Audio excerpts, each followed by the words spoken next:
اہم خبر دیں گے آپ کو۔ احتساب عدالت نے یوسف رضا گیلانی کو طلب کر لیا۔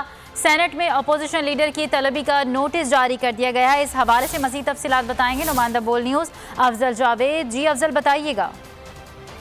جی دیکھیں، نیب کی جانب سے سابق وزیر اعظم یوسف رضا گیلانی اور دیگر ملزمان کے خلاف یونیورسل سروسز فنڈ میں کروڑوں روپے کی جو مبینہ کرپشن اس کے خلاف ریفرنس دائر کیا گیا تھا۔ مسلسل عدالتی حاضری سے جو غیر حاضری پر جو ہے شہباز انصاف دار نمبر 2 کے جج اعظم خان کی عدالت نے سابق وزیر اعظم یوسف رضا گیلانی کی طلبی کے نوٹسز جاری کر دیے اور اس نوٹس میں انہیں ہدایت کی ہے کہ 22 جون کو جو ہے وہ ذاتی حیثیت میں اسلام آباد کے انصاف عدالت میں پیش ہو اور اس ریفرنس میں سابق وزیر اعظم یوسف رضا گیلانی جو سینٹ میں اپوزیشن لیڈر ہے ان پر فرد جرم عائد کی جائے گی۔ اصل میں جو اس وقت موجودہ چیئرمین صاحبہ ہے سلیم بیگ میں جو دیگر ملزمان ہیں وہ نامزد اور یونیورسل سروسز فنڈ کے جو اشتہارات ہیں ان میں اربوں جو کروڑوں روپے کی مبینہ کرپشن ہے ان پر ان شخصیات کے اوپر الزام ہے۔ اب 22 جون کو ذاتی حیثیت میں پیش ہونے کے احکامات جو ہیں جاری کیے گئے ہیں اسلام آباد کی انصاف عدالت نمبر 2 کی جانب سے۔ جی بہت شکریہ اپڈیٹ کرنے کے لیے افضل جاوید۔